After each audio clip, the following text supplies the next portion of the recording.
बाहरी दिल्ली के नरेला में मंगलवार की शाम विपरीत दिशा से आ रहे एक टेम्पो चालक ने साइकिल सवार एक युवक को रौंद दिया, जिससे युवक की मौत हो गई। युवक की पहचान 40 वर्षीय संजय पंडित के रूप में हुई है। खून से लथपथ घायल को पास के ही राजा हरिश्चंद्र अस्पताल में पहुंचाने वाले युवक का आरोप है कि समय रहते डॉक्टर ने मरीज का इलाज शुरू नहीं किया। युवक ने इसकी शिकायत पुलिस कंट्रोल रूम से भी की है।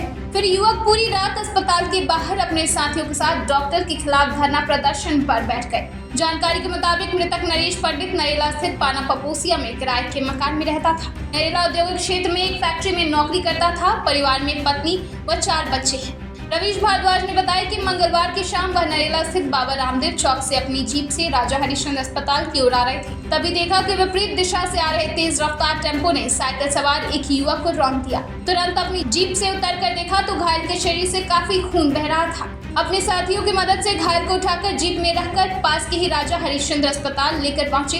इमरजेंसी में जाते ही अस्पताल कर्मचारी से स्ट्रेचर के बारे में पूछा।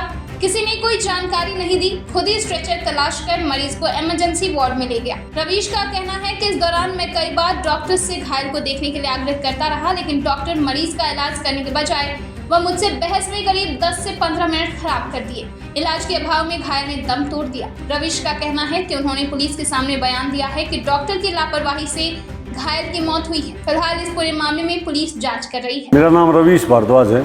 रवीश जी, कल से एक फेसबुक पर वीडियो वायरल हो रही है जी, क्या मामला था पूरा, इसके बारे में बताइए। जैसा कि आप सबको पता होगा, हमने एक अभियान चला रखा है, हिंदू जोड़ो अभियान जी।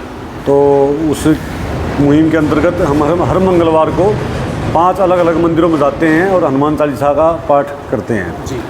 तो कल हम जैसे ही अपने 5वें मंदिर में हनुमान चालीसा का पाठ करके रामदेव चौक के पास वो मंदिर है, वहाँ से चलते हैं हरिश्चंद्र की तरफ।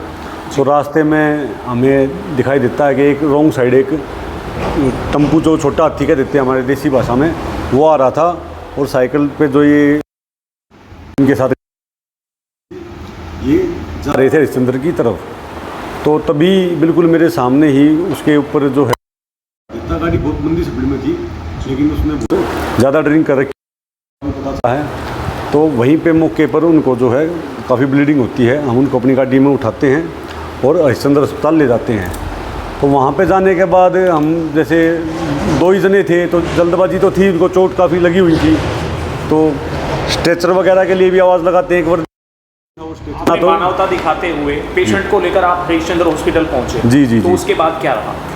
उसके बाद फिर वहाँ पे ना तो किसी ने स्ट्रेचर दिया, ना कोई स्ट्रेचर पकड़ के ले जाने वाला था। स्ट्रेचर भी हमने अपने आप ही निकाला कर ढूंढा, फिर उसको उनको स्ट्रेचर पे डाला, फिर अंदर लेके गए। तो अंदर जाने के बाद जो एक घटनाक्रम शुरू होता है वो थोड़ा अजीबोगरीब था। वहाँ पे ऐसा माहौल था जैसे कि मैं किसी की घायल व्यक्ति को लेकर आ गया हूँ। सब अजीब ही तरीके से देख रहे थे, कोई कोऑपरेशन वाली या कोई सहायता करने वाली, जैसे एक खून से लथपथ इंसान को देखे तो डॉक्टर हलचल में आए, वो वाली चीज़ें वहाँ पे दिखाई नहीं दी। मैं उम्मीद लगा रहा था, तो मैंने जल्दबाजी में मैंने सबसे पूछा, भाई कहाँ लेकर जाऊँ, किसी ने कोई जवाब नहीं दिया। तो जो डॉक्टर साहब वहाँ पे जो गौरव जी हैं वो खड़े हुए थे और मैंने उनसे पूछा, जैसे उन्होंने स्टेथोस्कोप गले में डाल रखा था, लेकिन मेरा उस पर ध्यान नहीं गया। मैंने जल्दबाजी में उनसे ये कह दिया कि अरे भाई बताएगा कहाँ पे लेकर जाना है। उन्होंने तब भी नहीं बताया, तो मैं अपने आप ही देखता ओटी में उसको ले गया।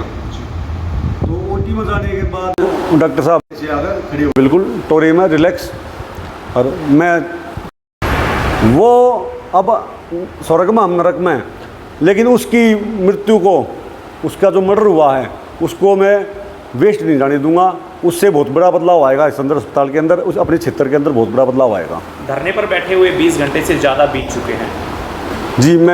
हाँ जी। पर आपने बताया कि शासन प्रशासन का भी दबाव बनाया जा रहा है। किन किन लोगों की आपके पास कॉल आ रही है कि यहाँ से उठ जाओ, क्या क्या आप बताइए? नेताओं की भी आ रही हैं, अलग अलग महकमों के अधिकारियों के भी आ रहे हैं फ़ोन। और मैं पिछले 20-22 घंटे से मैं पानी पे ही हूँ। मैंने कुछ भी अभी तक जल ग्रहण नहीं किया है, और ये मेरा संकल्प है, जब तक संतुष्टि नहीं हो जाती, उस परिवार को न्याय नहीं मिल जाता, तब तक मैं अन्न ग्रहण भी नहीं करूँगा। ना बिल्कुल अपने अटल रहूँगा अपने निर्णय पे। अब क्या मांग करते हो प्रशासन से आप? मैं प्रशासन से मांग करता हूँ कि उनके ऊपर, डॉक्टर साहब के ऊपर उन्होंने जो बदतमीजी करी है, जो उन्होंने वहाँ पर लापरवाही दिखाई है, उस परिवार को भी कुछ कंपनसेशन मिलना चाहिए। और उस परिवार का वो, मैं अभी शमशान घाट से ही आया हूँ, उनको अंतिम मुखाग्नि देकर हम आए हैं। देखिए, कल यानी मंगलवार की रात को हम लोग जो हैं हनुमान चालीसा का पाठ करके मंदिर से हम लौट रहे थे और हमने रास्ते में देखा कि एक साइकिल सवार को एक नशे में धुत टेम्पो वाले ने टक्कर मारी और वो खून से लथपथ सड़क पर गिरा। जब हमारे सामने ये हादसा हुआ तो हमारे भाइयों ने उस जो है गाड़ी में डाला और उनको अस्पताल लेकर के गए। अस्पताल में जाने के बाद वहाँ पर जो है ना तो कोई अटेंड करने के लिए वहाँ पर कोई अटेंडी था, ना कोई स्ट्रेचर अवेलेबल था। हमारे साथियों ने ही वहाँ से स्ट्रेचर को अंदर बाहर खींचा है, उसको उस पेशेंट को उस पर लिटाया है और अंदर लेकर के गए हैं। बार बार पूछने के बाद भी वहाँ पर किसी ने ये नहीं बताया कि इस पेशेंट को इमरजेंसी में किधर लेकर के जाना है। ये स्थिति किसी भी आम आदमी की किसी अस्पताल में जाने पर होती है कि वहाँ पे कोई उसको गाइड करेगा तभी तो वो उसको कंसर्न डॉक्टर के पास लेके जाएगा।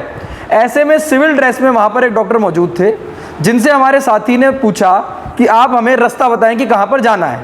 हो सकता है कि उस समय पर क्योंकि हड़बड़ाहट में थे और हाथ में खून से लथपथ एक पेशेंट था तो उनकी आवाज़ थोड़ी ऊंची रही हो, इस बात को मैं स्वीकार करता हूँ, लेकिन ये एक नॉर्मल एक ह्यूमन नेचर है।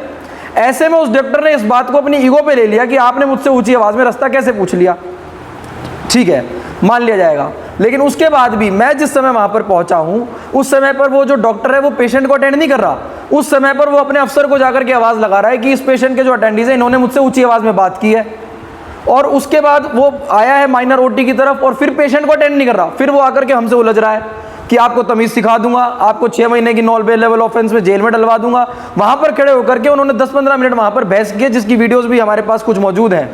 लेकिन हमारा सवाल ये है कि मान लीजिए कि हबड़ तबड़ में ऊंची आवाज़ में उनसे पूछ भी लिया गया, तो क्या डॉक्टर का फ़र्ज़ उस समय पर जब उनके हाथ में एक पेशेंट तड़प रहा है उस पेशेंट को बचाना उनकी जिम्मेदारी था या फिर हमको तमीज़ सिखाना उनकी जिम्मेदारी था? ये एक बड़ा सवाल है, जिस सवाल को पूछने के लिए हम यहाँ पर बैठे, क्योंकि उसका जवाब हमें नहीं मिल रहा है। जवाब इसलिए नहीं मिल रहा है क्योंकि कल हमारे समर्थन में बहुत से लोग थे, प्रशासन भी साथ था, लेकिन अब ऐसा महसूस हो रहा है कि कहीं ना कहीं प्रशासन जो है इस बात को दबाने की कोशिश कर रहा है। हमारे साथियों के पास निरंतर फ़ोन आ रहे हैं, जबकि मैं ये भी बताना चाहता हूँ कि जब इस वीडियो को कल फेसबुक पे लाइव किया गया है, वहाँ से क्षेत्र भर से हज़ारों लोगों के फ़ोन मुझे और मेरे साथियों को भी आए हैं, हमारे भाई साहब के पास भी आए हैं और साथियों के पास भी आए हैं, जिन्होंने इस हॉस्पिटल की पुरानी व्यवस्थाओं पर भी सवाल खड़े किए हैं। और क्षेत्र के किसी भी आदमी से जिसने गलती से भी अस्पताल में पैर रखा है, इस अस्पताल में कभी, उससे इसकी हकीकत छुपी नहीं है। क्या 10 से 15 मिनट आप लोगों की बहस चलती रही डॉक्टर के साथ? बहस करने के बजाय अगर डॉक्टर इलाज करता, क्या पेशेंट की जान बच सकती थी? निश्चित रूप से बच सकती थी। अगर हमें उम्मीद थी कि उस पेशेंट की जान बच सकती है, इसीलिए तो हम उसको लेकर के गए सड़क से। अन्यथा हमारा उससे रिश्ता क्या था? एक इंसानियत का रिश्ता हमारा उस पेशेंट के साथ था। वो बचता तो हमें कुछ नहीं मिलता, वो चला गया तो भी शायद हमारा कुछ नहीं गया, लेकिन जिसका गया है एक बार उसकी पीड़ा को अगर आप समझने की कोशिश करेंगे तो शायद आपकी आंखों से आंसू निकल जाएंगे।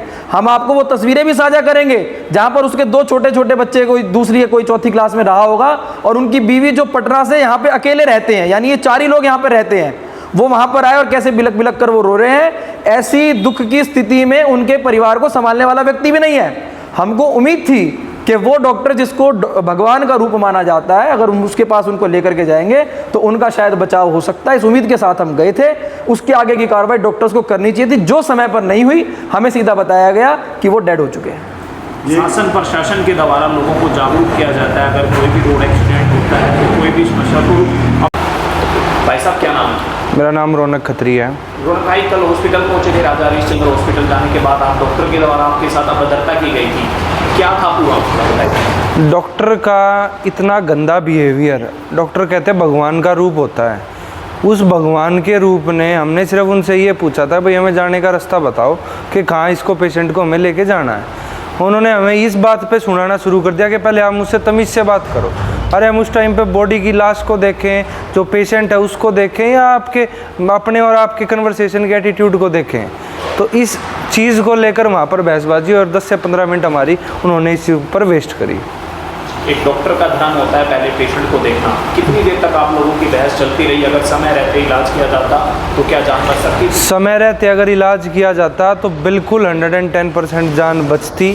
उसका रीज़न सिर्फ ये है, आज हमारे साथ ये सीन हुआ है। हमारे साथ सीन होने का मतलब ये है कि हम डॉक्टर से बात कर सकते हैं, हम उनसे अपनी कन्वर्सेशन रख सकते हैं। जब हमारे साथ ही उनका ये बर्ताव है तो एक गरीब आदमी के साथ आप सोच सकते हो, जो अपनी बात नहीं रख सकता, जो नहीं बता सकता, जो नहीं उनसे बहस कर सकता, उनके साथ तो ये बर्ताव क्या, उनके साथ तो ये बात तक नहीं करते होंगे। तो ये हम यहाँ से एज्यूम कर सकते हैं। और आपकी वीडियो के माध्यम से मैं ये बताना चाहूँगा, हरिश्चंद्र अस्पताल में डेली का अब हम RTI भी लगाएंगे डाटा